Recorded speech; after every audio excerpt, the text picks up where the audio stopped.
من الشیطان الرجیم بسم اللہ الرحمن الرحیم السلام علیکم ورحمۃ اللہ وبرکاتہ۔ مجلس اتحاد المسلمین کے شریک معتمد جنرل سیکرٹری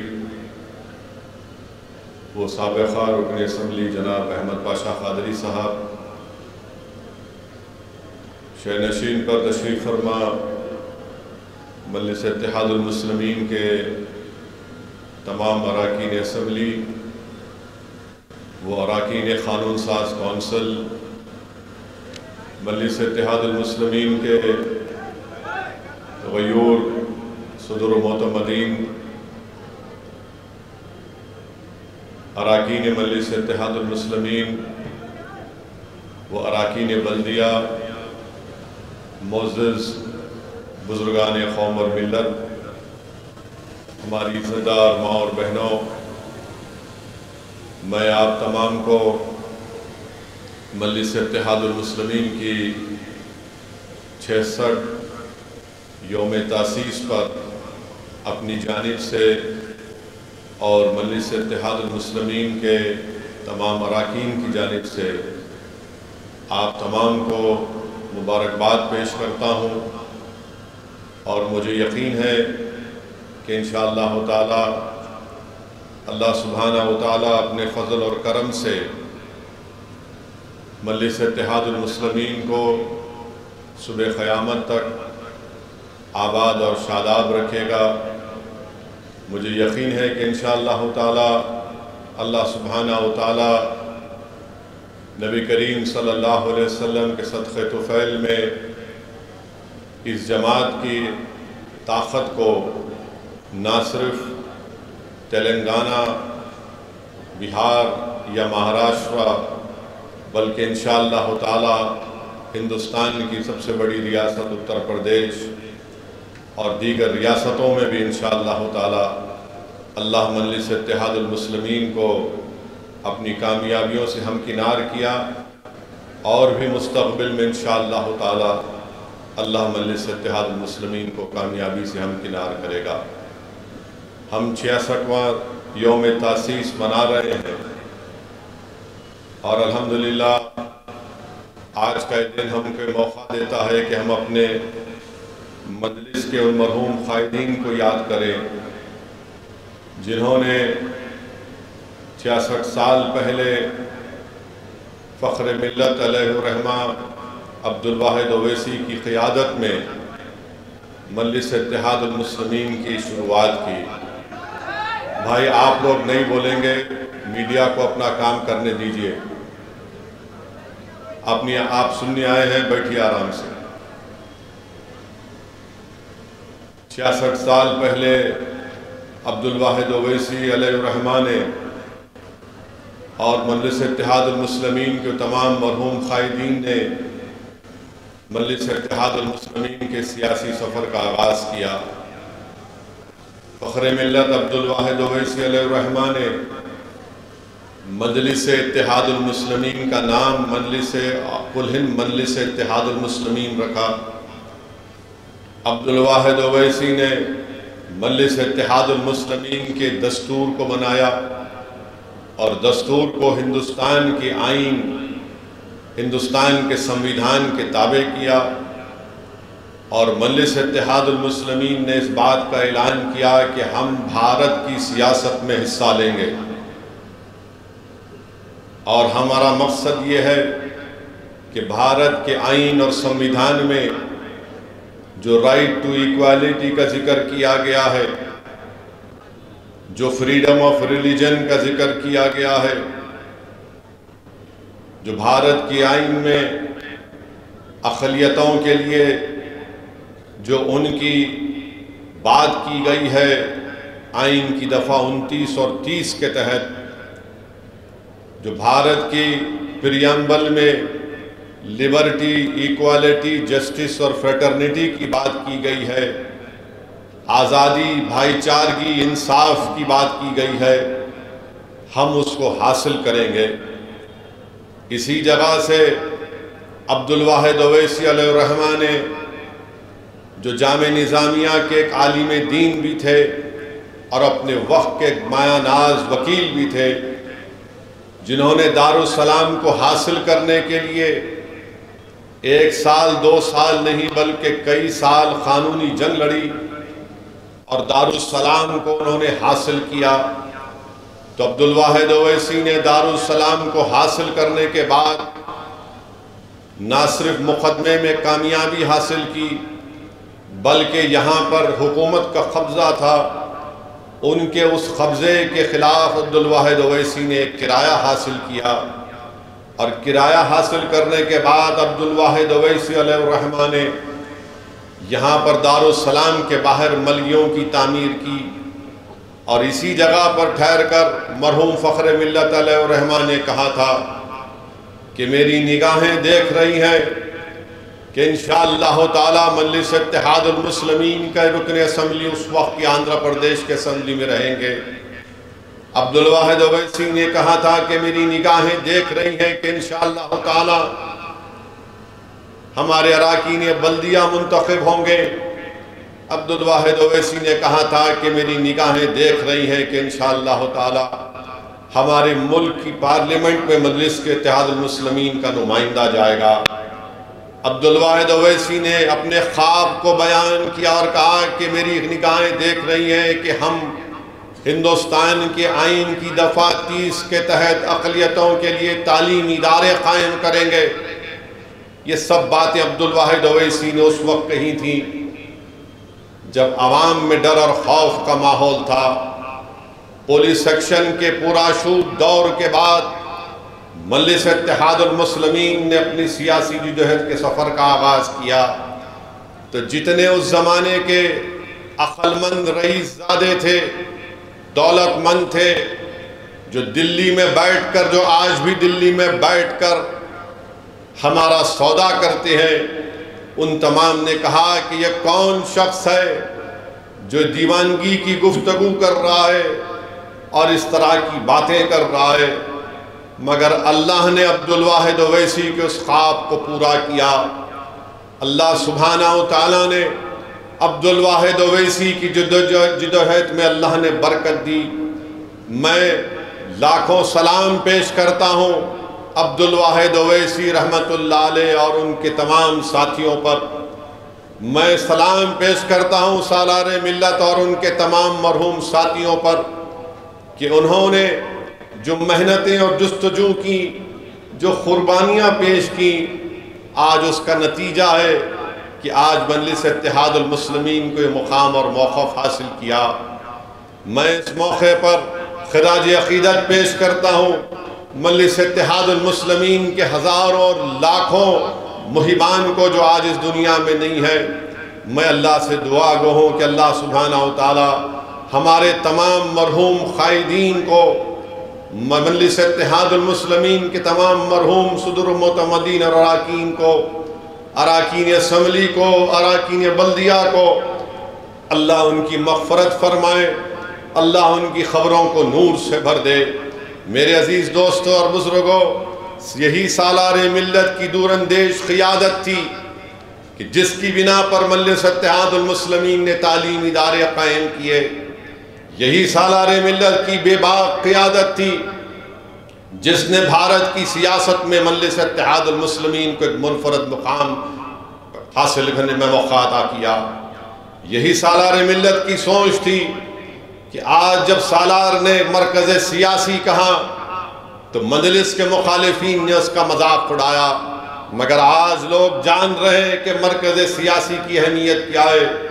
جب عبدالواحد اویسی نے کہا تھا کہ ہم سیاست میں حصہ لیں گے، تو اس وقت عبدالواحد اویسی کے ساتھ صرف مولوی اسماعیل رحمت اللہ علیہ، انہوں نے تامل ناڈو اور کیرلا میں کہا تھا کہ ہم اپنی سیاسی جماعت بنائیں گے، تو دکن کی سرزمین پر عبدالواحد اویسی نے کہا تھا کہ ہم اپنی سیاسی جماعت بنائیں گے۔ دنیا نے دیکھ لیا کہ مولوی اسماعیل اور مولوی عبدالواحد اویسی رحمت اللہ علیہ نے جو کام برسوں پہلے کیا تھا، آج وہ کامیابی کی طرف وہ سفر اپنا طے کر رہا ہے۔ مگر جن لوگوں نے لکھنؤ کے رفاع عام کلب میں کھڑے ہو کر بھارت کے اس وقت کے مسلمانوں سے کہا تھا کہ ہم سیاست میں حصہ نہیں لیں گے۔ رفاع عام کلب لکھنؤ میں کھڑے ہو کر کہا تھا کہ بھارت کی سیاست میں حصہ نہیں لیں گے، ہم صرف ووٹ ڈالنے والے بنیں گے، اپنے سیاسی قیادت کو نہیں بنائیں گے، ہم ایک مخصوص سیاسی پارٹی کا ساتھ دیں گے۔ بتاؤ، جنہوں نے رفاع عام کلب میں کھڑے ہو کر ہم کو کہا تھا کہ ہم سیاست سے دستبردار ہوں گے، بتاؤ کس نے کامیابی حاصل کی؟ اگر رفاع عام کلب میں کھڑے ہو کر وہ معزز حضرات نے جو بات کہی وہ کامیاب ہے، یا مولوی اسماعیل یا عبدالواحد اویسی کی سوچ آج کامیاب ہو رہی ہے؟ میرے بھائی، بھارت کی جمہوریت میں سیاست میں حصہ لینا ضروری ہے، اور یہی پیغام مجلس اتحاد المسلمین دیتی آئی ہے۔ آج مجلس کے تعلیمی ادارے ہیں، آپ کی ایک پہچان ہے، آپ کی ایک شناخت ہے۔ پورا ملک اگر دیکھتا ہے تو آپ کی طرف دیکھتا ہے، مجلس کی طرف، کہ دیکھو مجلس کیا بولتی ہے اس مسئلے کے اوپر۔ الحمدللہ، اگر آج اسد الدین اویسی کو جو اللہ نے اپنے فضل سے، اپنے کرم سے، نبی کریم صلی اللہ علیہ وسلم کے صدقے طفیل میں اللہ نے جو مقام دیا، اللہ سبحانہ وتعالیٰ نے اہل بیت کے صدقے میں، پنجے تن کے صدقے میں، اولیاء اللہ کے صدقے میں اللہ نے جو مقام دیا، میرے بھائی یہ تمام آپ کی محنتیں ہیں، ہمارے بزرگوں کی محنتیں ہیں۔ لوگ بولتے ہیں اسد الدین اویسی تم سرزمین حیدرآباد کو چھوڑ کر کیوں جاتے ہو؟ میرے بھائی، میں نے اپنے بچپنے میں کہیں پر پڑھا تھا کہ ایک دیوانہ تھا کسی گاؤں میں،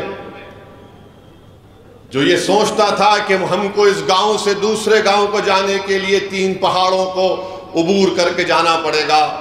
تو آخری میں اس نے کہا کہ اب میں ان 3 پہاڑوں کو کاٹوں گا۔ زندگی اس میں گزر گئی، ایک پہاڑ کاٹ دیا، دوسرا پہاڑ کاٹ رہا تھا، اس کا انتقال ہو گیا۔ جب وہ اپنے بسترے مرگ پر تھا تو لوگوں نے اس سے پوچھا کیا کیا تو نے؟ زندگی لگا دی ان پہاڑوں کو کاٹنے میں، دیکھ تو نے کیا حاصل کیا؟ تو اس مرنے والے شخص نے کہا کہ میں جانتا ہوں کہ اب میں زندگی کے آخری منزل کے قریب پہنچ چکا ہوں، مگر میں اطمینان کی موت حاصل کروں گا، میں آرام سے اس دنیا سے چلا جاؤں گا، اس اطمینان سے چلا جاؤں گا کہ 3 پہاڑوں میں سے کم اللہ نے مجھے موقع دیا 1.5 پہاڑ کو کاٹنے کا۔ میرے مرنے کے بعد جو آنے والی نسل آئے گی وہ ان پہاڑوں کو کھاڑ کر پھینک دے گی اور اپنا راستہ بنائے گی۔ تو یاد رکھو، ان پہاڑوں کو ہٹانا آپ کا اور ہمارا کام ہے۔ اگر میں جا رہا ہوں میرے عزیز دوستوں اور بزرگوں، تو آپ کی اتحاد، آپ کی دعائیں، بزرگوں کی سرپرستی، ہمارے مرحوم قائدین کی قربانیاں مجھے پکار کر کہتی ہیں کہ 66 برس پہلے ہم نے اس چراغ کو جلایا تھا، 66 برس پہلے ہم نے 11 مہینے کی جیلوں کو برداشت کیا، 66 برس پہلے جب ہم نے مجلس کے پرچم کو بلند کیا تو ہمارے گھر کے اکاؤنٹ بند کر دیے گئے، ہماری اولاد پر پینے کا پانی بند کر دیا گیا، ہم نے جیلوں کی صحبتیں برداشت کی، ہم نے الزامات کا سامنا کیا، ہم تنے تنہا کھڑے ہو کر وقت کے حکمرانوں سے مقابلہ کیا۔ خبردار، ہماری قربانیوں کو رائگاں جانے مت دینا۔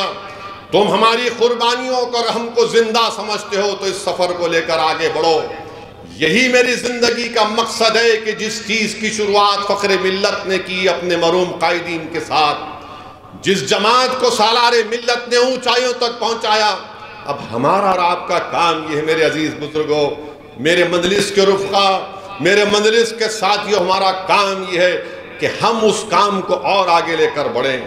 یقیناً الزامات کا سامنا کرنا پڑتا ہے، یقیناً ہم پر انگلیاں اٹھائی جائیں گی، کیچڑ پھینکا جائے گا، مگر میرے بھائی 66 برس پہلے دارالسلام نہیں تھا، 66 برس پہلے یہ تعلیم ادارے نہیں تھے، 66 برس پہلے یہ 44 اراکین بلدیہ، یہ 7 اراکین اسمبلی، 2 رکن پارلیمان، بہار میں آپ کے رکن اسمبلی، مہاراشٹرا میں آپ کے 2 رکن اسمبلی، آپ کے رکن بلدیہ گجرات میں، رکن بلدیہ اتر پردیش میں، مدھیہ پردیش میں، آندھرا میں، کرناٹکا میں کچھ نہیں تھا۔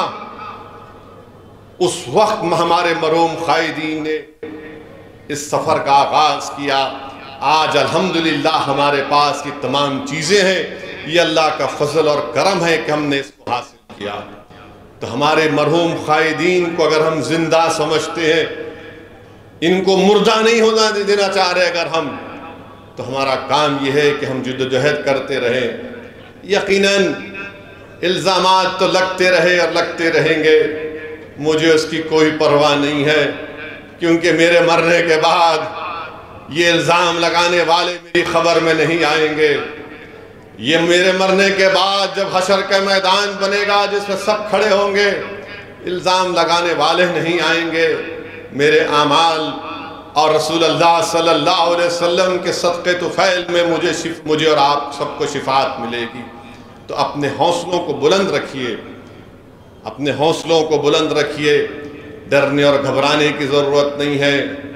ہم کو آگے بڑھنا ہے، ہم کو کامیابیاں حاصل کرنا ہے، ہم کو الیکشن لڑنا ہے۔ 66 سال کا سفر، اگر کوئی دوسری سیاسی پارٹی ہوگی تو بولے گی کہ ہم اتنے بار پاور میں آئے، ہم اتنے بار پاور میں نہیں رہے، یہی بتائیں گے آپ کو۔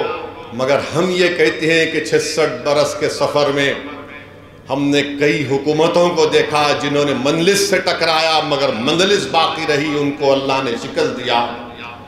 66 برس کے سفر میں کئی ہمارے مجلس کے ساتھیوں نے ہم کو چھوڑا، ہم سے غداری کی، مگر لوگ غداروں کو، دھوکے بازوں کو یاد نہیں رکھتی۔ عوام یاد رکھتی ہے اپنی جماعت کو، عوام یاد رکھتی ہے اپنی سیاسی طاقت کو، اپنے اتحاد کو۔ تو میرے عزیز دوستوں اور بزرگوں، ہم کو اور آپ کو آگے بڑھنا ہے۔ یقیناً مخالفین مجلس اس وقت بھی تھے جس وقت عبدالواحد اویسی اراکین شورا کو جمع کیے، مخالفین مجلس نے شورا کو لے کر چلے گئے تھے۔ جس وقت جلسہ ہو رہا تھا پسل بنڈے کے اوپر، راتوں رات شورا کو لے کر بھاگ گئے، پورے کے پورے غائب ہو گئے پورے۔ تو عبدالواحد اویسی رحمت اللہ علیہ نے عوام سے کہا کہ میں آپ سے رضا نامزدگی چاہتا ہوں، میں آپ سے اجازت چاہتا ہوں۔ تو اس وقت بھی مخالفین مجلس نے اپنے اخبار میں لکھا تھا کہ اویسی نے شورا کو چورا کر دیا۔ تو میرے بھائی، مخالفین ہر دور میں رہیں گے۔ یاد رکھیے، ابو جہل ابو لہب کی اولاد صبح قیامت تک رہے گی۔ یزید کے چاہنے والے، یزید کے چیلے صبح قیامت تک رہیں گے۔ میر جعفر، میر صادق ہمیشہ تھے اور رہیں گے، مگر ہمارا کام یہ ہے کہ جیسا کہ احمد پاشا قادری نے کہا کہ ہم حسینیت کے پرچم کو بلند کرنا ہمارا کام ہوگا۔ ایثار اور قربانیوں کو دے کر ہم نے مقام کو حاصل کیا۔ ہم نے کوئی چمن میں چل کر یا پبلک گارڈن میں چل کر یہاں تک نہیں پہنچے، ہم خاک اور خون کے دریاؤں سے گزرنا پڑا، جیلوں میں بیٹھ کر اپنی مجلس کی کامیابی کے لیے دعائیں کرنی پڑی، پولیس کی لاٹھیاں کھانی پڑی، تب جا کر اللہ نے ہم کو مقام دیا۔ تو میرے عزیز دوستوں اور بزرگوں، میری عزت دار ماں اور بہنوں، مجلس اتحاد المسلمین کے سفر کو ہم کو اور آپ کو لے کر آگے بڑھنا ہے۔ یقیناً آنے والے دنوں میں پارلیمنٹ کا الیکشن ہے۔ میں اپنے مجلس کے رفقاؤں سے اپیل کروں گا کہ پہلے سے زیادہ میں آپ سے گزارش کر رہا ہوں کہ آج یا ایک ہفتے میں یا 12 مارچ کے بعد پارلیمنٹ کے الیکشن کے تاریخ کا اعلان ہوگا۔ میں آپ سے صرف یہی اپیل کر رہا ہوں کہ 60 دن آپ اور ہم دن رات ایک کر دیں اور مجلس اتحاد المسلمین کی اس کامیابی کو، اپنی برتری کو، اپنے اتحاد کی نشانی کو اور مضبوط کریں، اور مجلس اتحاد المسلمین کو ہم کو کامیابی سے ہمکنار کرنا ہے۔ میں اپنی جماعت کے تمام اراکین سے، صدر و معتمدین سے، معزز صدر و معتمدین سے اپیل کر رہا ہوں، چاہے وہ حیدرآباد میں ہو، اورنگ آباد میں ہو، مہاراشٹرا میں ہو، یا بہار یا سیمانچل کی اس غیور سرزمین پر ہو، یا اتر پردیش میں ہو، میری آپ سے اپیل ہے کہ میں آپ سے 55-50 دن ہم کو محنت کرنا، ہم کو دوبارہ اپنی جماعت کو کامیاب اور کامران کرنا ہے۔ اور میں مخالفین مجلس سے بھی بڑی ادب کے ساتھ ان سے کہہ رہا ہوں، خاص طور سے وہ مخالفین کے لیے جن کو اللہ نے دولت دی، آپ نے اپنی بزنس کے طور پر اپنا ایک پروڈکٹ بنایا آپ نے، اور آپ اپنی دولت کو مجلس کے خلاف استعمال کر رہے ہیں۔ میں بڑی محبت سے آپ سے عرض کر رہا ہوں، اگر یہ آپ کا بزنس کا پروڈکٹ ہے، یہ مجلس پروڈکٹ نہیں ہے، یہ ہمارے آنسوؤں کی نشانی ہے، یہ ہم نے جو خون بہایا یہ نشانی ہے ہماری، جو ہمارے بزرگوں نے خاک اور خون کے دریاؤں میں گزر کر اس جماعت کو بنائی ہے، ان کی نشانی ہے، یہ ہمارے اتحاد کی نشانی ہے میرے بھائی۔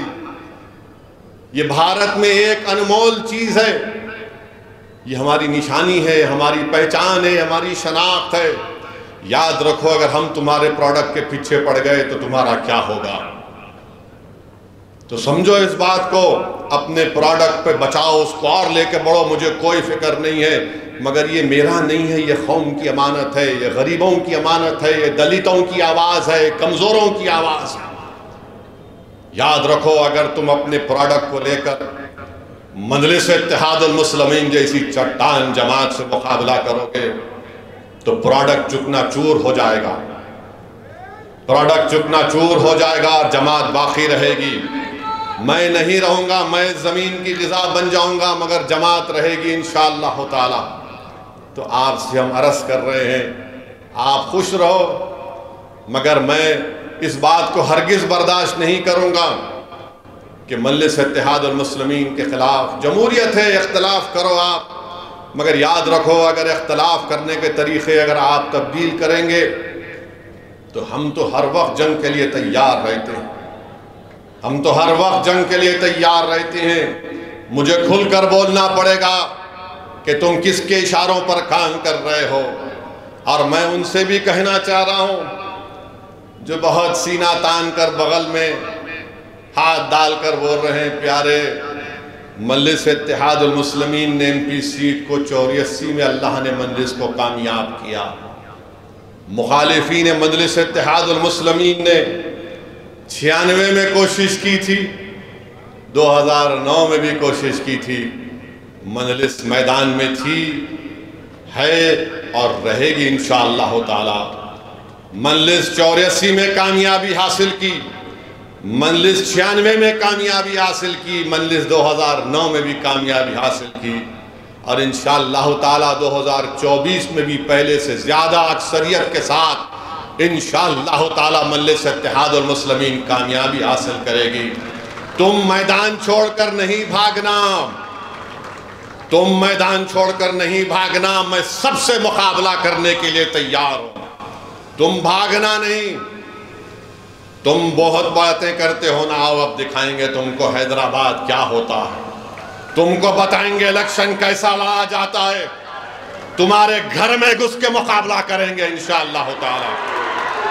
تم اگر یہ سمجھتے ہو کہ ایک بار ہماری کمزوری کا تم نے فائدہ اٹھا لیا، ٹھیک ہے، اب ہم تمہاری کمزوریوں کو دیکھ کر اس کو نکالیں گے، مگر بھاگنا نہیں پیارے، آنا ٹھہرنا، کدھر بھی نہیں جانا، تم کو ایسا گھیرے میں لے کر آئیں گے کہ تم کو مقابلہ ہی کرنا پڑے گا انشاءاللہ تعالی۔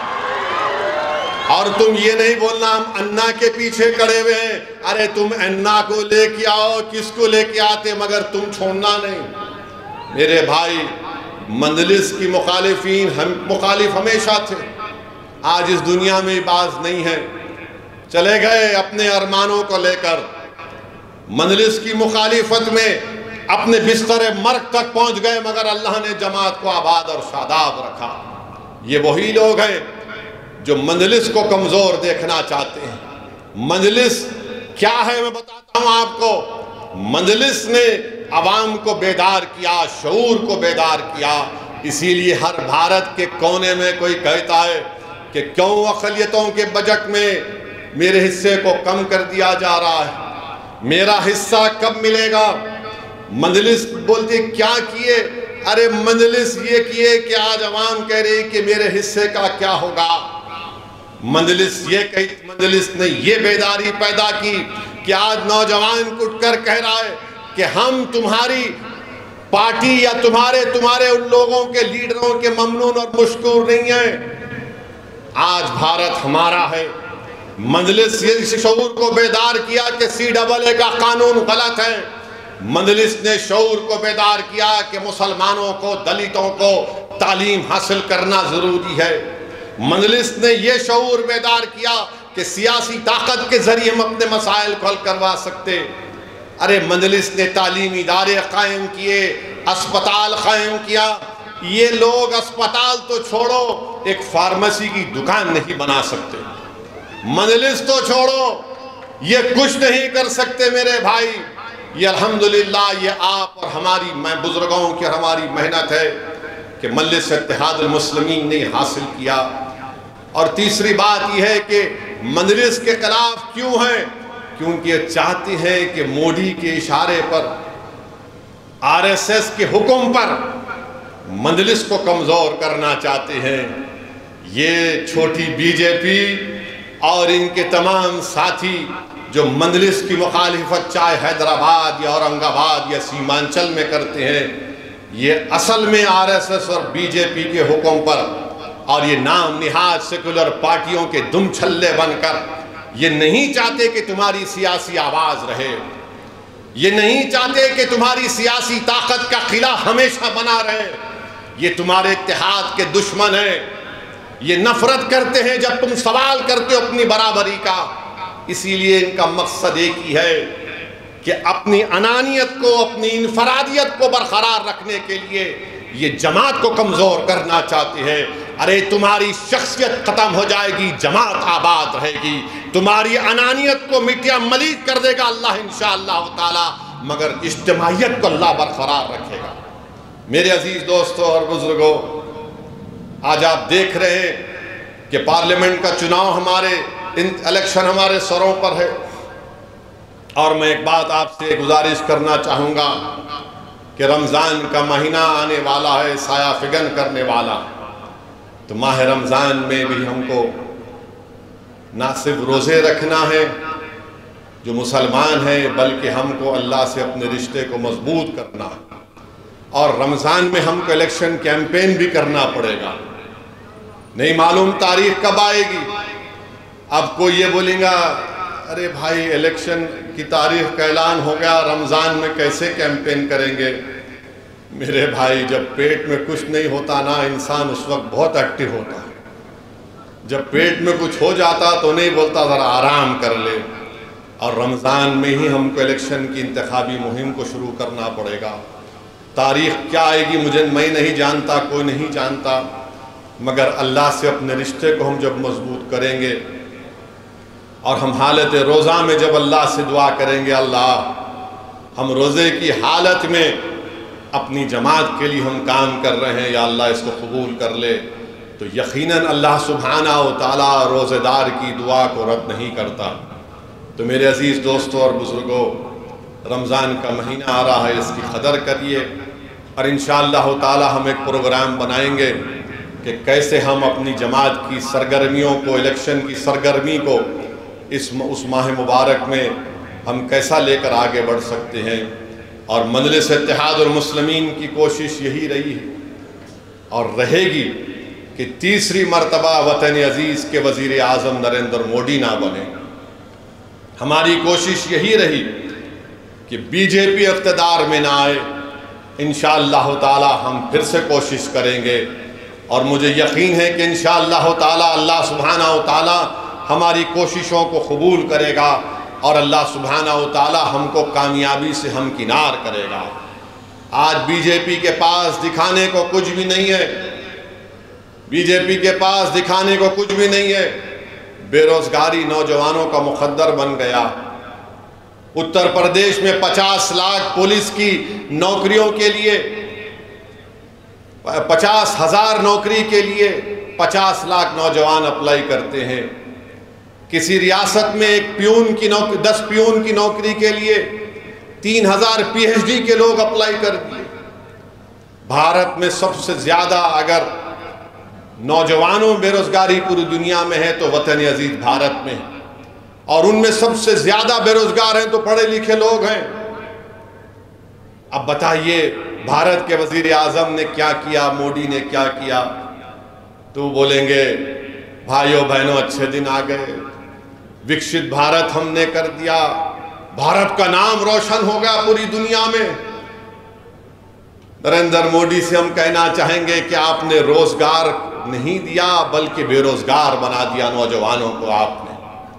آپ سوچئے تھوڑی دیر کے لیے کہ اسرائیل 30,000 فلسطینیوں کو شہید کر دیا غزہ میں، 20 لاکھ کی آبادی میں 13 لاکھ بے گھر ہو گئے لوگ، اس 30,000 میں 16,000 بچے مر گئے، پینے کا پانی نہیں ہے، کھانے کو کھانا نہیں ہے، اسپتال میں دوائیں نہیں ہیں۔ اور یہ غزہ کے غریب فلسطینی اسرائیل میں جا کر کام کرتے تھے، کیونکہ اسرائیل ان لوگوں کو کام کرنے نہیں دے رہا ہے، غزہ اور ویسٹ بینک کے فلسطینیوں کو۔ تو اسرائیل نریندر مودی سے کہتا ہے کہ ہم کو بھارت سے نوجوان دلاؤ۔ مودی جی یہ کون سا وکشت بھارت ہے کہ اسرائیل میں نوکری کرنے کے لیے جہاں پر جنگ چل رہی ہے بھارت کا نوجوان اپنی جان کو ہتھیلی رکھ کر جا رہا ہے؟ آپ نے روزگار دے دیے، ہزاروں نوجوان بھارت کے کھڑے ہوئے ہیں اسرائیلی کمپنیوں میں نوکری لینے کے لیے، اسرائیل کو جا کر کام کرنے کے لیے۔ کتنا جھوٹ بی جے پی کہتی ہے کہ ہم نے روزگار دے دیا۔ کہاں روزگار دیا آپ نے؟ اگر آپ نے روزگار دیا ہوتا تو ہمارا محمد سفیان نارائن پیٹ کا اور محمد افسان بازار گھاٹ کا کیوں رشیا جاتے؟ وہ گجرات کا ہمارا بیٹا کیوں رشیا جاتا جو آج مر گیا وہاں پر جنگ میں؟ میرے بھائی بے روزگاری بہت بڑا مسئلہ ہے۔ میں بھارت کے نوجوانوں سے اپیل کر رہا ہوں کہ سوچو، سوچ سمجھ کر ووٹ ڈالو۔ یاد رکھو اگر تم بہکاووں میں آ جاؤ گے، جذبات میں آ جاؤ گے تو 5 سال تم کو نوکری نہیں ملی اور 5 سال تم کو تکلیف نہ اٹھانا پڑے۔ ہاں اسد الدین اویسی کا نام لے کر تمہارے دل کو تو خوش کر دیا جا سکتا ہے مگر تمہارے پیٹ کو خوش نہیں کیا جا سکتا۔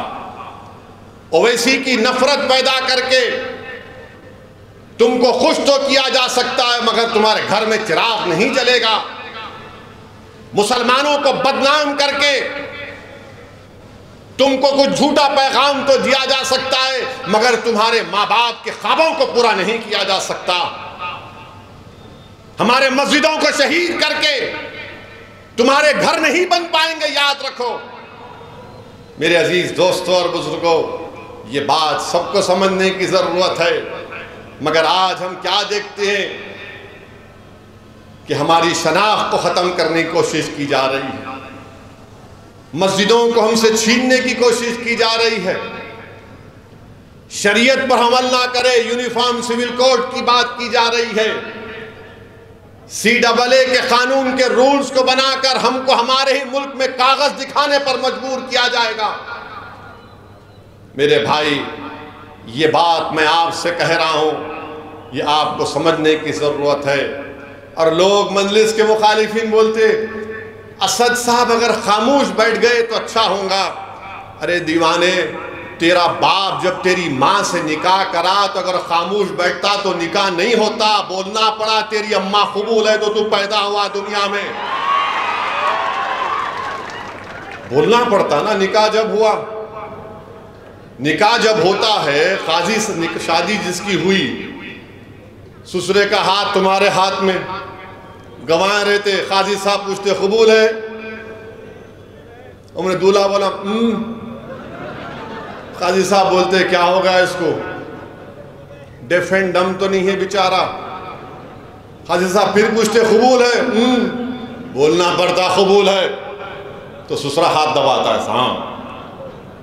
دلہن کو جا کے جب پوچھتے تو دلہن شرماتی، تو دلہن کی خاموشی کو رضامندی بھی تصور کرتے، دولہے کی خاموشی کو رضامندی تصور نہیں کرتے۔ تو اگر دولہے ہے تو بولنا پڑتا، لڑیں گے، انتخابات لڑیں گے، ناانصافی کے خلاف بولیں گے، جد و جہد کریں گے، جستجو کریں گے، مصائب اور مشکلات کو اٹھائیں گے، جھوٹے الزامات کا مقابلہ کریں گے اور حق کو غالب کریں گے انشاءاللہ تعالی۔ یہ ہم کو کرنا ہے۔ اگر مخالفین مجلس نہیں بولنا، ارے دیوانے، پارلیمنٹ میں اگر نہیں بولتے تو حیدرآباد کی عوام ووٹ ڈالتی میرے کو۔ حیدرآباد کی عوام جانتی ہے کہ حیدرآباد کی عوام نے سالار کو دیکھا کیسے ایک شخص نے 20 سال تک بھارت کی پارلیمنٹ میں بے باک طریقے سے غریبوں اور مظلوموں کی آواز کو اٹھایا۔ یہ حیدرآباد کا اورنگ آباد اور سیمانچل کی عوام دیکھتی ہے مجھے اور امتیاز جلیل کو اور اختر علی مان کو اسمبلی میں، اور مہاراشٹرا میں مفتی اسماعیل کو اور شاہ صاحب کو دیکھتی ہے کہ کیسا بے باک طریقے سے لوگ اپنے مسائل کو اٹھاتے ہیں، حکومتوں کو مجبور کرتے ہیں۔ اسد الدین اویسی اور امتیاز جلیل نے بھارت کی پارلیمنٹ میں سب سے زیادہ سوال کیے۔ نفرت کیوں ہے مجلس سے؟ یہ بہت پوچھتے ہیں، یہ بہت لڑتے ہیں، یہ بہت حکومت کے سامنے کھڑے ہو کر اپنی بات کو دلیل اور بھارت کے سنویدھان کے دائرے میں رہ کر بولتے، اس لیے ان کو تکلیف ہے۔ میرے بھائی، پارلیمنٹ میں آپ نے دیکھا کہ ہم نے کھڑے ہو کر کہا CAA کا قانون نہیں مانتے، میں نے اس قانون کو پھاڑ دیا۔ دوسرے بھی پھاڑ سکتے تھے، نہیں پھاڑے۔ حیدرآباد کا ایک لفظ ہے، پھاڑنے پہ نہیں بولنا چاہوں گا، آپ کچھ نہیں کر سکے۔ ٹرپل طلاق کا قانون آیا، آپ نہیں بول سکے۔ مودی کے حکومت میں ظلم اور ستم کیا گیا اخلاق پر، انکاؤنٹر بلڈوزر پر کس نے آواز اٹھائی؟ مجلس نے آواز اٹھائی۔ UAPA کا قانون میں ترمیم کی گئی، کس نے خلاف بولا؟ مجلس نے بولا۔ کس نے تائید کی؟ وہ دنیا کے سامنے ہے جو آج ہم کو بولتے ہیں۔ میرے بھائی عزیز دوستوں اور بزرگوں، پارلیمنٹ کا آخری دن، اس لوک سبھا کا آخری دن، حکومت نے ریزولوشن لے کر آیا تو کس نے دنیا کے سامنے کہہ دیا کہ 17 دسمبر 1992 کو بھارت کی پارلیمنٹ میں ہم نے ریزولوشن پاس کر کے RSS، وشو ہندو پریشد، بجرنگ دل کو اس ایوان نے کنڈیم کیا تھا بابری مسجد کی شہادت کو۔ پارلیمنٹ میں سناٹا ہو گیا۔ کس نے بھارت کی پارلیمنٹ میں کہا کہ 22 جنوری کی بنیاد GB پنت نے رکھی، 6 دسمبر کے دن رکھی گئی؟ کس نے بھارت کی پارلیمنٹ میں کھڑے ہو کر کہا کہ بابری مسجد زندہ باد، بابری مسجد زندہ باد؟ تم بھی بول سکتے تھے مگر نہیں بولیں گے۔ سچائی کو بیان کر سکتے تھے۔ بابری مسجد زندہ باد بولنے کا مطلب صرف مسلمان نہیں، بابری مسجد زندہ باد بولنا انصاف زندہ باد بولنے کے برابر ہے، سنویدھان زندہ باد بولنے کے برابر ہے، رول آف لا زندہ باد بولنے کے برابر ہے۔ مگر آپ کچھ نہیں بولیں گے، آپ خاموش بیٹھے رہیں گے اور اقلیتوں سے، دلتوں سے کہیں گے نہیں ہم تمہاری لڑائی لڑیں گے۔ میرے بھائی، آج آپ دیکھ رہے ہیں کہ 5 سال میں مہنگائی آسمان کو چھو گئی، آسمانوں کو چھو گئی مہنگائی، مگر مودی جی پورے دیش میں جا کر بول رہے ہیں وکشت بھارت، یہ ہو گیا، فلاں کر دیے، یہ کر دیے۔ نوجوانوں کو یہ فیصلہ لینا ہے، بھارت کا مستقبل نوجوانوں کا ہے۔ اور نوجوانوں یاد رکھو، جو آج 24 سال سے لے کر 40 سال کے درمیان میں نوجوان ہیں، یاد رکھو یہی 10-15 سال بھارت کے پاس ہیں۔ اگر تم کو نوکری نہیں ملے گی تو یاد رکھو 2050 یا 55 سے تمہارے پہ بہت بڑی ذمہ داری دیش پر آ جائے گی۔ اتنے بوڑھے بھارت میں ہوں گے، اتنے بوڑھے ہوں گے کہ ان بوڑھوں کو زندگی کو بچانا پھر تمہاری ذمہ داری بن جائے گی۔ اسی لیے یہ وقت کھو رہے ہیں۔ چین ہماری زمین پر قبضہ کر کے بیٹھا ہے، چین کے خلاف کچھ نہیں بولتے، کوئی نہیں بولتا چین کے خلاف۔ اور لوگ ہم سے پوچھتے مجلس کیا ہے؟ ارے مجلس اصلی ہے، مجلس حیدرآباد اولڈ سٹی ایسا، ارے اولڈ سٹی میں مجلس اصلی ہے، پھر دوسرے کیا ہے؟ نقلی ہے، چائنا کا مال ہے، یہ اصلی ہے۔ چین پر کچھ نہیں بولتے اور ہم کو گالی دی جاتی ہے بی جے پی کے لوگ بولتے روہنگیا یہاں پر،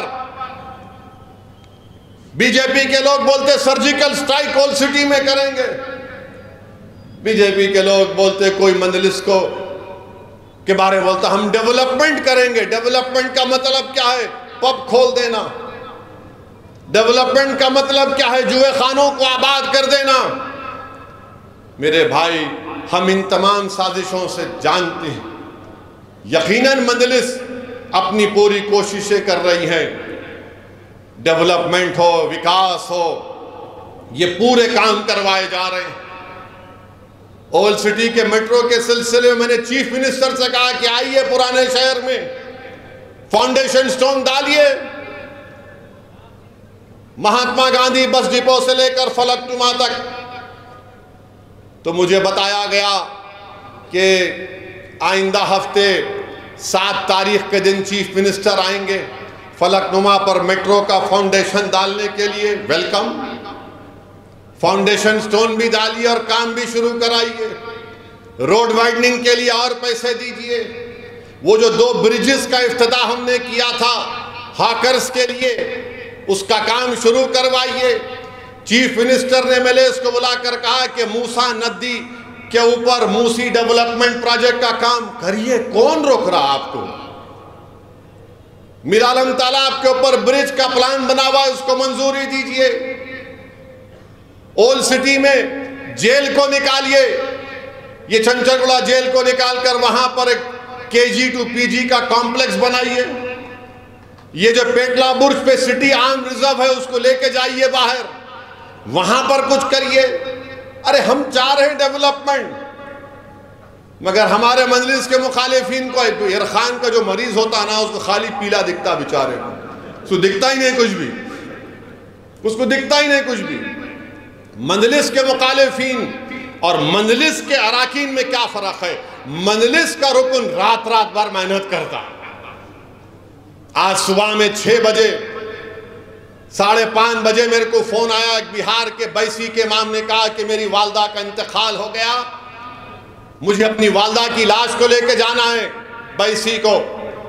میں نے مجلس کے MLC کو فون کیا کہ جاؤ فوراً نمس کو جاؤ، بیسی کے امام صاحب کی والدہ کا انتقال ہوا، ان کی لاش کے پورا پیپر ورک کراؤ۔ مجلس کام کرتی، مگر مجلس کے مخالفین کیا ہے؟ میں فیس بک لائیو کر رہا ہوں، آ جاؤ۔ فیس بک لائیو کرتے، اس کے بعد اپنے آپ کو بولتے میں ارطغرل غازی ہوں۔ 1 گھنٹے کا فیس بک لائیو اور میں ارطغرل غازی ہوں۔ اچھا ارطغرل غازی ہیں آپ، 2 گھنٹے کا فیس بک لائیو۔ ارے دیوانے، یا 66 سال کی محنت ہے یہاں پر، یہ ہمارے خاک اور خون کی قربانیاں ہیں یہاں پر، اور یہ فیس بک لائیو کر کے بڑا تیر مار لیا، بہت کام کر لیا۔ ایک ڈسپنسری تم نہیں کھول سکتے، تمہارے بڑے لوگ اپنے ارمانوں کو لے کر اس دنیا سے چلے گئے مجلس کو کمزور کرنے کی، مگر ہم میں بھی اپنی کمزوریوں کو دور کرنا ہے۔ میں میرے اراکین سے اپیل کروں گا کہ غرور مت کریے، اچھا بات کریے، عوام کی خدمت کرنے کے جذبے کو اور مضبوط کریے، اور یاد رکھیے ہم نے جو ہمارے بزرگوں سے سیکھا، کوئی دارالسلام کو آئے یا کوئی آپ کے پاس آئے، وہ انسان ہے، مذہب مت دیکھو، مذہب مت دیکھو۔ کوئی ہندو ہوگا، دلت ہوگا، مسلمان ہوگا، نہیں ہوگا، عیسائی ہوگا، بیکورڈ کلاس کا ہوگا، مگر انسان ہے، اس کا کام کرنا پڑے گا۔ اور یہ دارالسلام گواہ ہے کہ یہاں پر ہم بیٹھ کر بلا لحاظ و مذہب ملت کام کرتے آئے ہیں، اور انشاءاللہ تعالیٰ کام کرتے رہیں گے۔ تو میری آپ تمام سے اپیل ہے۔ ہاں، ایک اور بات بولنا بھول گیا، یہ آج کل یہ اتراکھنڈ میں UCC کا قانون لایا گیا۔ ارے کیا قانون ہے وہ؟ اس میں ہمارے ہندو بھائیوں میں، نارتھ میں زیادہ، ساؤتھ میں نہیں، ان کے پاس شادی نہیں ہو سکتی اگر کوئی ماں کا رشتہ دار رہا یا باپ کا رشتہ دار رہا، پروہیبیٹڈ میرج بولتے۔ آپ ہم پہ ڈال دیے، ہمارے پاس شادی ہوتی مسلمانوں میں، ساؤتھ میں بھی ہندو بھائیوں میں ہوتی، مگر اتراکھنڈ میں بولے نہیں کرنا شادی۔ اور آپ نے کہا کہ 2010 میں جس کی شادی سب رجسٹر کرنا، اب جس کی شادی ہو گئی اپنے رشتہ داروں نے کیا کرنا؟ میں نریندر مودی جی سے پوچھنا چاہ رہا ہوں، یہ جو ہندو انڈیوائیڈڈ فیملی کا ٹیکس ریبیٹ صرف ایک ہی کمیونٹی کو کیوں ملتا، مسلمانوں کو کیوں نہیں ملتا؟ دیجئے نا، 3000 کروڑ روپیہ آپ نے دے دیا، اس میں ٹیکس ریبیٹ میں میرے کو بھی دو۔ میرے عزیز دوستوں اور بزرگوں، اتراکھنڈ میں UCC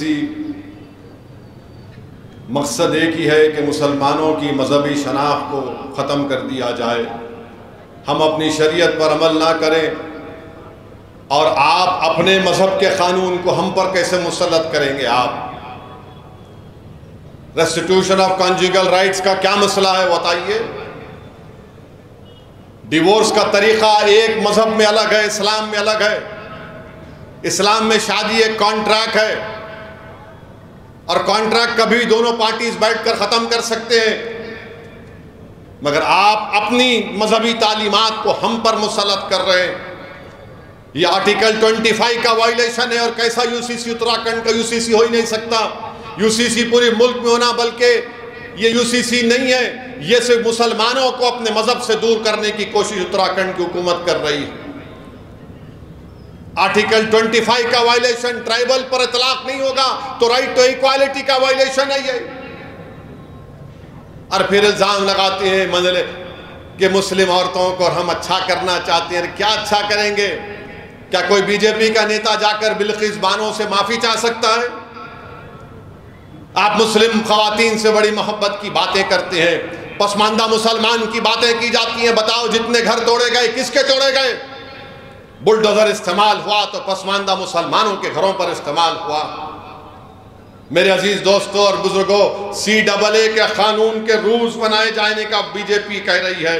میں پھر سے کہہ رہا ہوں، CAA بنے گا تو یہ آج BJP ایسے دم چھلوں کو تیار کری ہے، ان چمچوں کو جو ٹوپیاں پہن کر آ کر بول رہے نہیں CAA سے کچھ نہیں ہوتا۔ دیوانے، تو ضمیر بیچ سکتا ہے BJP RSS کی چوکٹ پر، مر تو سچائی کو نہیں چھپا سکتا۔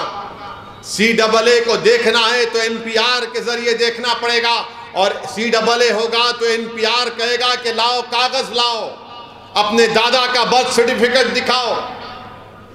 جو نہیں دکھائے گا ڈاؤٹ فل لسٹ میں اس کو ڈال دیا جائے گا۔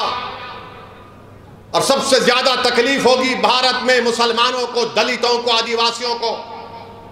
کوئی بھی جا کر NPR NRC کے ذریعے کہے گا کہ اسد الدین اویسی یا فلاں جس کا نام مسلمان ہوگا، یہ ڈاؤٹ فل ہے، برڈن آف پروف آپ پر گرا دیا جائے گا۔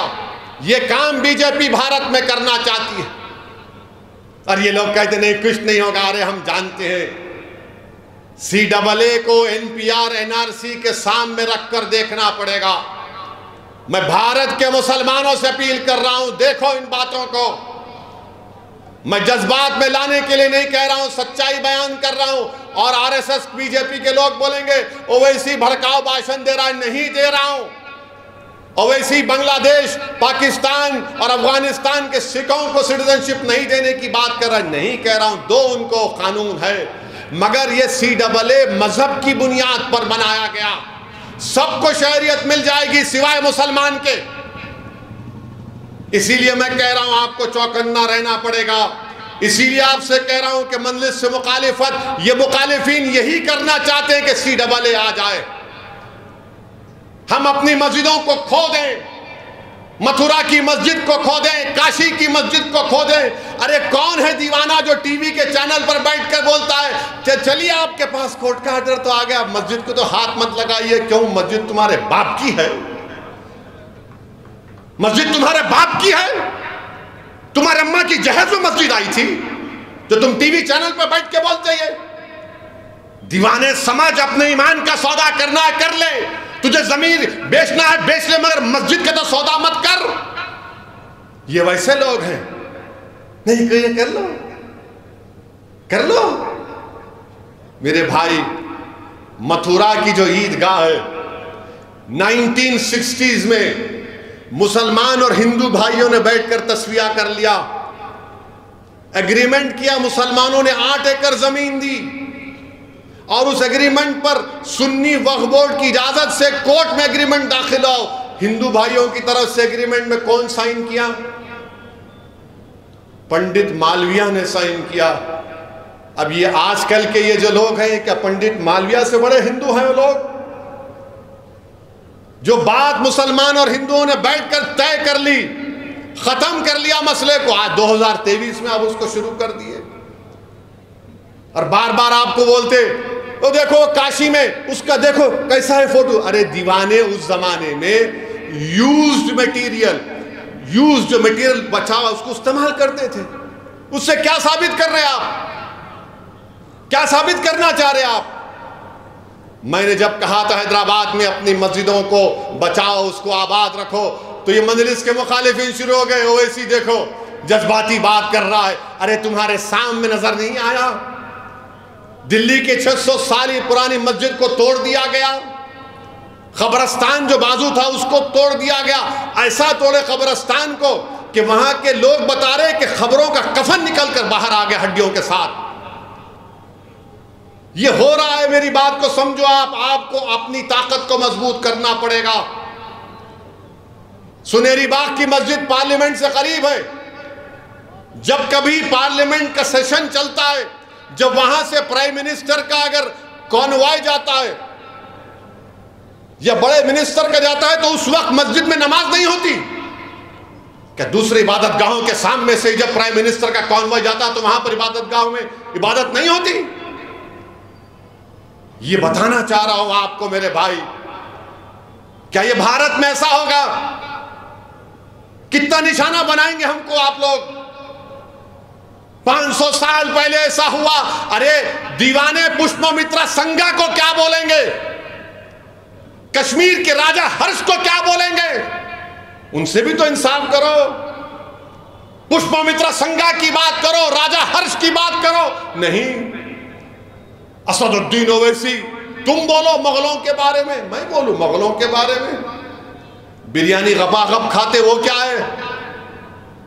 ہر چیز میں مذہب کو جوڑ دو، نفرت پھیلاؤ مسلمانوں کے بارے میں، اور مجلس کے مخالفین بھی انہی کے ساتھ ملے ہوئے ہیں۔ مجلس کے مخالفین اس ایجنڈے کو پورا کرنا چاہتے ہیں، چاہے حیدرآباد ہو، اورنگ آباد ہو، یا سیمانچل کی غیور سرزمین ہو۔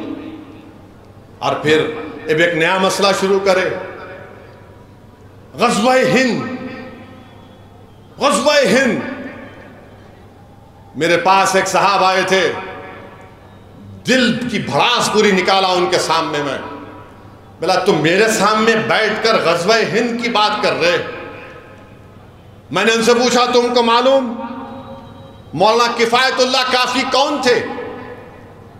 تو حسب عادت یہ سنگیوں کو کچھ نہیں معلوم۔ بولے کون تھے انہوں مولانا؟ ملا مولانا کفایت اللہ کافی مجاہد آزادی کے تھے، مراد آباد کے تھے، انگریزوں کے خلاف جہاد کا فتویٰ دیا، پیر طریقت تھے۔ اور جب مولانا کفایت اللہ کافی نے فتویٰ دیا تو انگریز اتنا مارتے تھے ان کو کہ ایک مرتبہ انگریزوں نے مولانا کفایت اللہ کے اس جسم کے اوپر استری چلا دی، گرم استری چلا دی، پورا جسم لہو لہان کر دیا۔ آج جب مولانا کفایت اللہ کافی رحمت اللہ علیہ کو پھانسی کی سزا دی جا رہی تھی، تو سنو جو غزوہ ہند کی بات ہم سے پوچھنا چاہتے ہیں، مولانا کفایت اللہ کافی کی زبان پر کیا تھا؟ پھانسی کا پھندا تھا، عاشق رسول تھے۔ مولانا کفایت اللہ کافی کے زبان سے یہ نعت نکل رہی تھی کہ کوئی گل باقی رہے گا نہ چمن رہ جائے گا، پر رسول اللہ کا دین حسن رہ جائے گا۔ مولانا کفایت اللہ کافی کے زبان سے نعت نکل رہی تھی، اور مولانا کفایت اللہ کافی کہہ رہے تھے کہ نام شہان جہاں مٹ جائے گا، لیکن یہاں حشر تک نام پنجتن رہ جائے گا۔ مولانا کفایت اللہ کافی پھانسی کا پھندا گلے میں پڑ گیا۔ مولانا کفایت اللہ کافی نے اپنی زبان سے کہا سب فنا ہو جائیں گے کافی، لیکن حشر تک نعت حضرت کا زبانوں پر سخن رہ جائے گا۔ تم غزوہ ہند کی بات ہم سے کرتے ہو؟ یہ مولوی اسماعیل جو مکہ مسجد کے امام تھے، جنہوں نے انگریزوں کے خلاف لوگوں کو جمع کیا، رمضان کے مہینے میں جمعے کا خطبہ دیا اور کہا سلطان بازار چلو وومن ریزیڈنسی، انگریزوں کے خلاف لڑنا ہے۔ کالا پانی کا سب سے پہلا مجرم جو بھارت کے مسلمانوں سے غزوہ ہند کی بات کرے، سنو بے شرمو، سنو بے شرمو جو ہماری وفاداریوں پر شک کرتے ہیں، بھارت کی آزادی کی جنگ میں پہلا کالا پانی کی سزا کاٹنے والا حیدرآبادی تھا۔ غزوہ ہند کی بات پوچھنے والوں بے ایمانوں، فضل حق خیرآبادی کون تھا جس نے انگریزوں سے سودا نہیں کیا؟ غزوہ ہند کی بات کرنے والے پوچھو، بتاؤ ان کو، مالٹا کی جیل میں تم تھے، تمہارا باپ تھا؟ مولانا محمود الحسن حسین احمد مدنی تھے وہاں پر، سردی میں کھلے میدان میں رکھ دیا گیا کئی مہینے ان کو۔ جوہر برادران کون تھے؟ ایک کا تو انتقال ملک سے باہر ہو گیا، اللہ نے ان کو، ان کے جسم کو اجازت دی تدفین کرنے کی بیت المقدس میں۔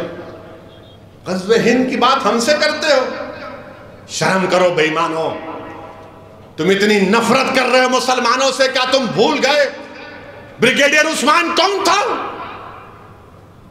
کون تھا بریگیڈیئر عثمان جو پاکستان کے خلاف لڑ کے اپنی جان کی شہادت دے دیا؟ غزوہ ہند کی بات ہم سے کرنے والا بتاؤ، وحدار عبدالحمید کون تھا؟ کس کی ماں کی کوکھ سے پیدا ہوا تھا؟ میرے عزیز دوستوں اور بزرگوں، پھر ایک اور بات بولتے ہیں کہ مسلمان بچے بہت پیدا کر رہے، جھوٹ ہے، جھوٹ ہے۔ میں اس لیے کہہ رہا ہوں کہ کبھی یہ لوگ اگر بولے، ان سے کہہ دینا کہ مسلمانوں میں جو گروتھ ریٹ ہے، گروتھ ریٹ مسلمانوں کا گرا ہے، ہمارے ہندو بھائیوں کا بھی گرا ہے۔ فرٹیلیٹی ریٹ ہمارے بہنوں کا، بیٹیوں کا، ہندو اور مسلمانوں کے فرٹیلیٹی ریٹ میں خالی 0.4% کا فرق ہے۔ یہ B J P R S S بولتی ہے، مخالف مجلس بھی ان کے ہاتھ میں ہاتھ ملا کر ہاں ہاں ہاں کرتے۔ بھارت میں مسلمانوں کی آبادی 18.8% پر رک جائے گی۔ کب رکے گی؟ 2021 میں ہمارے ہندو بھائیوں کی آبادی سٹیبلائز ہو جائے گی 2061 میں 74.7۔ اب آپ بتائیے کیا ہے؟ اور پھر انہوں بولتے بچیوں کی شادی، ارے بچیوں کی شادی گورنمنٹ کا ڈیٹا 18 سال میں ہوتی، اور پھر یہ بولیں گے نہیں 2-3 شادی کرتے۔ میرے بھائی گورنمنٹ کا 2006 کا ڈیٹا ہے، ہندو بھائی 1.7، مسلمان 2.5، دونوں کر رہے، دونوں کر رہے۔ اب جو کر کے نہیں رکھتے ان کو کیا بولیں گے؟ سمجھے؟ نہیں سمجھے تم؟ جو کر کے نہیں رکھتے ان کو کیا بولیں گے؟ ان کے بارے میں بات ہی نہیں کرتے، کیونکہ انہوں پپا جی ہے، ہم ملا جی ہیں۔ اسی لیے ہم بول رہے کہ یہ جھوٹا پروپیگنڈا ختم کرو B J P R S S والوں، یہ چلنے والا نہیں ہے۔ یہ آپ بھارت کے نوجوانوں کو، بھارت کے وزیر اعظم نے ان کو بے روزگاری ان کا مقدر بنا کر رکھ دیے۔ میں بھارت کی عوام سے اپیل کر رہا ہوں کہ آپ دیکھ لو، یہ سب چیزیں ہیں، اور بار بار مجلس سے اور بھارت کے دلت اور مسلمانوں سے بولنا کہ سیکولرزم کو بچا لو، یہ ہماری ذمہ داری نہیں ہے، تمہاری ہے۔ اب الیکشن آئیں گا، اب شروع ہو گیا، نہیں وہاں نکل لڑو نا آپ اسد بھائی، وہاں مت جائیے آپ، وہاں مت لڑیے آپ، وہاں مت لڑیے آپ۔ تو کیا کرنا؟ میں کیا کروں؟ میں تم کر رہے نا سیاست 60-70 سال سے، کیا حاصل کیے بولو؟ تم جس پارٹی کا سپورٹ کیے اس نے کیا کیا بتاؤ میرے کو؟ اسد الدین اویسی کے جانے سے ایسا ہوتا۔ ہماچل پردیش کیا میں اڑ کے گیا تھا؟ ہماچل پردیش میں کانگریس اور بی جے پی میں 12 ایم ایل اے کا فرق تھا، غائب۔ اب کس کو بولیں گے وہاں پر؟ اتر پردیش میں سماجوادی پارٹی کے 6 ایم ایل اے کود گئے بی جے پی میں۔ کیوں کودے؟ کیونکہ بی جے پی نے ایک اعلیٰ ذات اپر کاسٹ کے ہندو کو ٹکٹ دیا راجیہ سبھا کا، تو سب بولے ٹھاکر ہے، پنڈت ہے، چلے جائیں گے۔ اور ہم لڑ رہے ہیں تمام کے لیے، میں فرقہ پرست، وہ کریں گے کچھ نہیں، تو کون بولے گا ان کو بی ٹیم؟ مہاراشٹرا میں الٹ پلٹ ہو گئی، یہ ناندیڑ کے اشوک راؤ بی جے پی میں چلے گئے، سناٹا ہے، منہ پہ کوئی آواز نہیں آتی۔ اب ہلو شروع ہو گیا خاموشی سے، اسد صاحب کیا ہونے والا ہے 24 میں؟ میں ان لوگوں سے کہہ رہا ہوں اللہ آپ کو دماغ دیا، آپ دیکھ نہیں رہے کیا ہوگا؟ آپ کو نظر نہیں آ رہا نوشتہ دیوار؟ کیوں بیوقوف بنتے ہو؟ کیوں اپنے آنکھوں پر پردہ ڈال کر بیٹھے ہو؟ ہوش کے ناخن لو، دیکھو تمہاری بربادی کے منصوبے بنائے جا رہے ہیں، تمہیں صف ہستی سے مٹانے کی کوششیں کی جائیں گی، تمہاری شناخت کو چھین لیا جائے گا، تمہارے برسوں کا اتحاد کو تارا تارا کر دیا جائے گا، تم کو مذہب سے دور کر دیا جائے گا۔ تم کو نہیں نظر آ رہا یہ تو کیا نظر آ رہا ہے تم کو بتاؤ؟ ارے کبھی اپنے آپ کو تو مضبوط کرو، کبھی اپنے آپ کو تو ووٹ ڈالو، یہی تو میں کہہ رہا ہوں، اپنے آپ کو ووٹ ڈالو۔ اختر علی مان اگر کشن گنج سے ایم پی بنے گا تو کس کا فائدہ ہوگا؟ امتیاز جلیل انشاءاللہ دوبارہ ایم پی بنے گا تو کس کا فائدہ ہوگا بتاؤ؟ اسد الدین اویسی دوبارہ اگر حیدرآباد کا ایم پی بنے گا تو میرا فائدہ ہوگا؟ نہیں، یہ غریبوں کا فائدہ ہوگا، تمہارے اتحاد کی کامیابی ہوگی، تمہارے سیاسی شعور کی کامیابی ہوگی، تم ایک طاقتور جواب دو گے ووٹ کے ذریعے ان ظالم طاقتوں کو جو تمہیں ہماری شناخت کو مٹانا چاہتے ہیں۔ تو میرے عزیز دوستوں اور بزرگوں، یہی پیغام آپ کو دینا تھا آج یوم تاسیس کے دن۔ اپنی جماعت کو مضبوط رکھیے، اور صرف 50 دن چاہ رہا ہوں میں تمام اراکین سے، میں 50 دن چاہ رہا ہوں ہماری ماں اور بہنوں سے، آپ کو نکل کر ووٹ ڈالنا پڑے گا۔ یاد رکھو میری عزت دار ماں اور بہنوں، دلتوں، مسلمانوں، غریبوں، بے روزگار نوجوانوں، تم کو ووٹ ڈالنا پڑے گا۔ مسجدیں تم سے پکار پکار کر کہیں گی تم ووٹ ڈال کر کامیاب کرو مجلس کو، کیونکہ یہی لوگ مسجد کو آباد رکھنے کی بات کرتے ہیں، جو بلڈوزر کے خلاف آواز اٹھا رہے ہیں، جن کے گھر برباد کر دیے گئے، اس مسمار گھر میں رہنے والی خواتین اور بچے پکار پکار کر کہہ رہے ہیں کہ ہم ننگے سر آسمان کی زندگی گزارنے پر مجبور ہو گئے، مجلس کو مت چھوڑو، مجلس کو کامیاب کرو۔ جن کو جھوٹے الزامات کے تحت انکاؤنٹر کیا گیا، ان مرومین کے خاندان کے لوگ دعا کر رہے ہیں کہ پروردگار کوئی تو ہے جو ہماری داد فریاد کرتا ہے۔ یہ بچے، یہ نوجوان مستقبل تم کو کہہ رہا ہوں، آؤ مجلس اتحاد المسلمین کو اور مضبوط کرو۔ مخالفین مجلس سے بھی کہہ رہا ہوں، چھوڑو، تم کو میں پسند نہیں نا تو مجھے ختم کر دو، مگر کوئی تو متبادل بتاؤ جو تمہارے اتحاد کے دشمن جو تمہاری شناخت کو ختم کرنا چاہتے۔ میرے عزیز دوستوں اور بزرگوں، آنے والے پارلیمنٹ الیکشن ہمارے لیے اہم ہے۔ مجلس اتحاد المسلمین کو کامیاب کریے۔ سرزمین حیدرآباد پر ہم نے کوئی گڑبڑ فساد ہونے نہیں دیا، امن کو برقرار رکھا، باوجود اس کے کہ ہمیشہ گالیاں دی جاتی ہم کو، گندگی بیان کرتے ہیں، مگر ہم نے امن کو مضبوط کیا، امن کو مضبوط رکھیں گے، یقیناً بی جے پی کو ہرائیں گے، مگر جہاں پر مجلس لڑے گی وہاں پر مجلس کو کامیاب کرنا پڑے گا آپ کو۔ ہم بی جے پی کا کبھی ساتھ دیے نہ کبھی دیں گے انشاءاللہ تعالیٰ۔ تم ساتھ دے رہے ہو، تم بی جے پی کو موقع دے رہے ہو، تمہاری پارٹی کے لوگ کود کود کر بی جے پی کے گود میں جا کر بیٹھ رہے ہو۔ ہم نہیں جا رہے ہیں، سیکولرزم کا نام لے کر تم نے ہمارے ووٹ کو حاصل کیا، تم نے بہار کو بی جے پی کے گود میں ڈال دیا، تم نے مہاراشٹر کو مودی کے جھولی میں ڈال دیا، تم نے ہماچل کو اب بی جے پی کے جھولی میں ڈال رہے ہو۔ ہماری وجہ سے مودی وزیر اعظم نہیں بن رہا، تم سیکولر نام نہاد سیکولر پارٹیوں کی نااہلی کی وجہ سے مودی وزیر اعظم بن رہا ہے۔ تم مودی کو روکنا تمہارا کام ہے، ہم تو کھڑے ہوئے ہیں۔ 2019 کا سی ایس ڈی ایس کا ڈیٹا اٹھا کر دیکھ لو، ذات برادریوں نے کتنے ووٹ مودی کو دیے، مسلمانوں نے کتنے دیے۔ میرے عزیز دوستوں اور بزرگوں، میرے مجلس کے رفقا، میری آپ سے گزارش ہے کہ آپ کو اور ہم کو مل کر کام کرنا ہے۔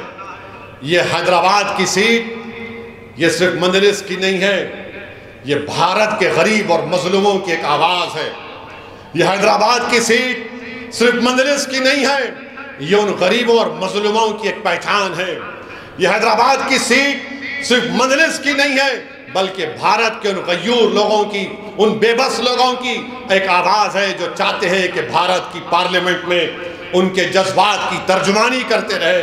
یہ حیدرآباد کی سیٹ صرف تمہاری نہیں ہے، بھارت کے ان غیور نوجوانوں کی ایک آواز ہے جو یہ سمجھتی ہے کہ ہمارے خوابوں کو پورا کرنے کی ایک آواز بھارت کی پارلیمنٹ میں حیدرآباد ہو، اورنگ آباد ہو، سیمانچل ہو یا دیش کے کونے میں کہاں پر ہو، وہ آواز اٹھے۔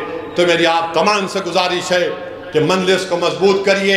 اور میں آخر میں جناب سنبھل کے رکن سابقہ رکن پارلیمان جناب شفیق الرحمان برق کو بھی ان کو خراج عقیدت پیش کرتا ہوں کہ حضرت بڑے بے لوث خدمت گزار تھے، بے باک ایم پی تھے برق صاحب۔ میری اللہ سے دعا ہے کہ اللہ سبحانہ و تعالیٰ ان کی مغفرت فرمائے۔ شفیق الرحمان برق صاحب رحمت اللہ علیہ سالار ملت کے ساتھی تھے، اور میں نے ان کو کئی مرتبہ پارلیمنٹ میں دیکھا کہ بے باک طریقے سے ملت مظلومہ کی ترجمانی کرتے تھے۔ اور ہم نے ایک مرتبہ ان کے پوتے کو بھی ٹکٹ دیا تھا اسمبلی کے الیکشن میں، تو برق صاحب کے ساتھ کئی جلسوں کو مجھے مخاطب کرنے کا موقع ملا۔ یقیناً برق صاحب کی کمی نہ صرف سنبھل کی عوام کو محسوس ہوگی، بلکہ ہر اس شخص کو محسوس ہوگی جو پارلیمنٹ میں اپنی بے باک آواز کو سنتا تھا۔ میری اللہ سے دعا ہے کہ اللہ شفیق الرحمان برق صاحب کی مغفرت فرمائے، ان کے افراد خاندان کو اللہ صبر جمیل عطا کرے۔ اور میرے عزیز دوستوں اور بزرگوں، آئیے اس پیغام کو لے کر اٹھیے کہ ہم آنے والے پارلیمنٹ کے الیکشن میں ایک ہو کر اپنی آواز کو پارلیمنٹ میں بھجائیں گے، بی جے پی کو روکیں گے، تیسری مرتبہ مودی کو وزیر اعظم بننے سے روکیں گے۔ یہی ہمارا پیغام اور رسم العین ہونا چاہیے۔ السلام علیکم ورحمۃ اللہ وبرکاتہ۔